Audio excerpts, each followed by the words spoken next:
going to begin with the mass shooting here in Southern California. The massacre striking terror into the Asian American community as it celebrated the Lunar New Year. Now, investigators are saying that the gunman shot and killed himself inside this white cargo van that you're looking at right now when police finally caught up to him hours after the rampage. The sheriff has identified the shooter as 72-year-old Hu Can Tran. This all began Saturday night. The sheriff says Tran opened fire at a ballroom dance studio here in Monterey Park, killing 10 people and wounding 10 others. And we're told that he then went to another dance hall in a nearby city, Alhambra, where some quick-thinking bystanders jumped into action and took away his gun. But he managed to escape in his van. Now, the sheriff says the gunman was the gun was a semi-automatic pistol, which he believes is illegal here in California. Investigators are still piecing together the motive, but CNN is learning that the suspect was a regular patron at the dance studio that he attacked, and that's where he met his ex-wife. Kyung Law joins me live here on the scene as we stand in front of this. Kyung, this is a very disturbing story. No rhyme or reason. 3 different locations. Very difficult to understand, especially for this community, because this was the first Lunar New Year celebration, the festival for the city, the very first one since COVID. A chance for this community to reconnect, to re-engage after all of this anti-Asian racism, only to have one of their own commit this heinous crime. What I want to do here is to say to the community, feel safe. You are no longer in danger. The Monterey Park shooting suspect is dead from a self-inflicted gunshot wound following a police standoff Sunday. Law enforcement tracked a white cargo van that fit the description of a vehicle of interest from the shooting. For hours, SWAT officers tried to get the occupant of the vehicle to surrender until what officers believe was a gunshot heard from inside the vehicle. Homicide detectives are working around the clock, gathering additional information and working on determining the motive behind this extremely tragic event. Law enforcement sources tell CNN the suspect may have sought medical treatment shortly before the standoff. This is unbelievable. This is terrible. To see this happen in this place is shattering. The 72-year-old alleged shooter opened fire at a dance studio where the city's large Asian American community was celebrating the Lunar New Year Saturday night. Additional units requested, multiple victims, gunshot wounds. The gunman then left the scene and targeted another neighboring dance studio with a semi-automatic weapon before it was wrestled away from him. The suspect went to the Alhambra location after he conducted the shooting, and he was disarmed by 2 community members who I consider to be heroes because they saved lives. The alleged shooter is Asian American and believed to have acted alone. He was a regular patron of the Star Ballroom Dance Studio, even meeting his ex-wife there, according to 3 people who knew him. I have confidence that we will get over this crisis because we must, and we will only do so if we do it together as a community. 10 people were pronounced dead at the scene, making this mass shooting the deadliest since the Uvalde Elementary School shooting last May. The sheriff described many of the victims as likely being in their 50s, 60s, or older.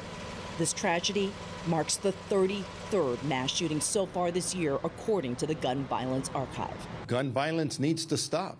And I hope that this tragedy doesn't just go on a long list of many others that we don't even talk about until the next one comes up.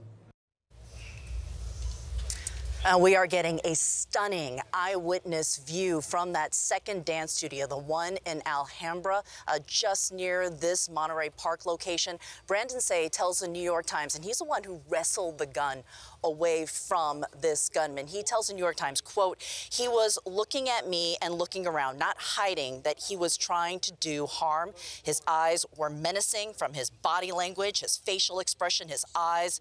He was looking for people."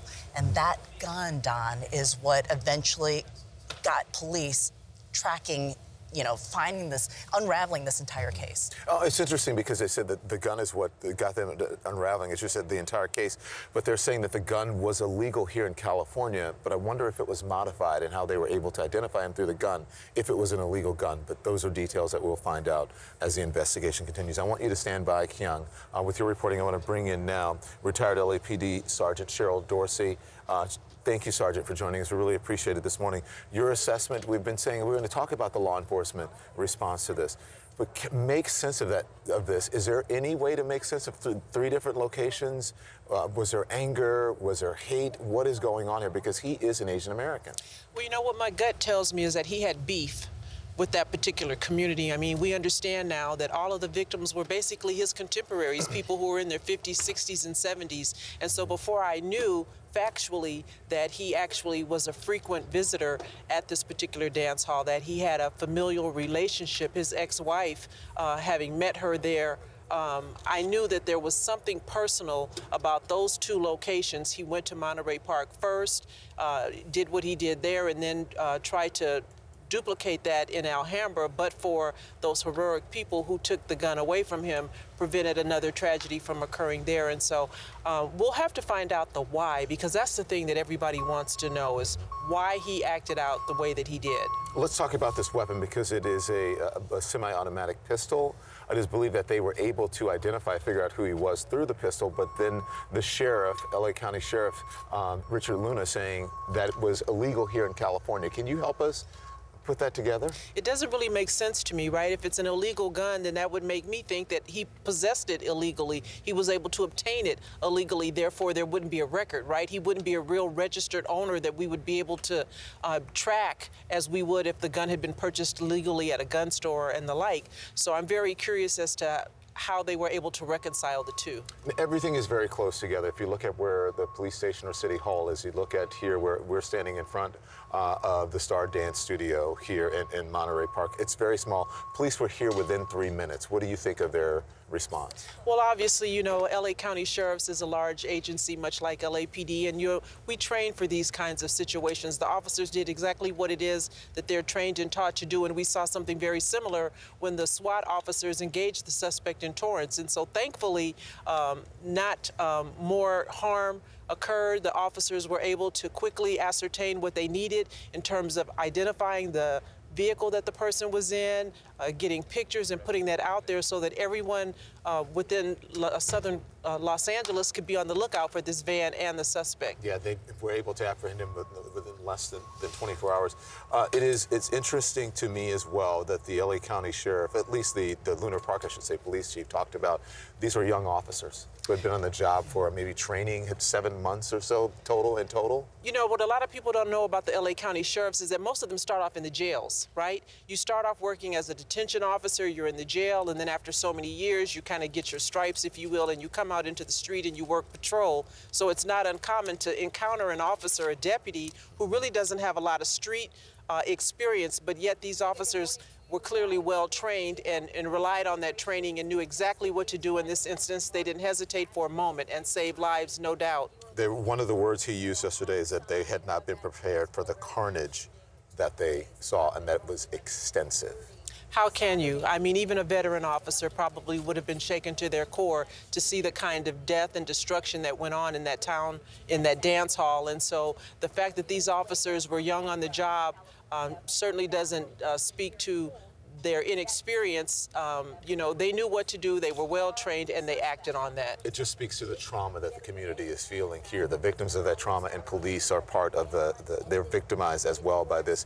Kyung, you're part of the Asian American community here, and if you don't mind a personal story, because you're familiar with the community, your mother even was preparing to go to some of these Lunar New Year celebrations. Well, we were here this weekend on Saturday, the day before the shooting. So my mother lives about 5-10 minutes away from Monterey Park. I mean, these are the restaurants. My grocery store is here. The Costco has Asian American items all over the place. Here in Monterey Park, it is as if the entire Asian diaspora is connected and moving together. You can eat in one block a Chinese meal, a Korean meal, a Japanese meal. You can shop, and everyone is insulated. And I'm guilty of this too. When you are here among your own people, you let down your guard. So were there signs? Did people see something? Did they even know what they were? And we already talk about looking for the signs of a mass shooter in our elementary schools. Right. So did anyone see anything? And did they know how to communicate it to the police? And we were just chatting about, if you don't know how to talk to the police, if they don't speak your same language, talk to your kids so that they can communicate for you. All the city leaders here are saying, including the LA County Sheriff, saying that people should feel safe because the person who committed this is no longer with us, but there is definitely no longer a sense of celebration that had just been in place here over the weekend. Kyung, thank you, Sergeant. Thank you. We appreciate it.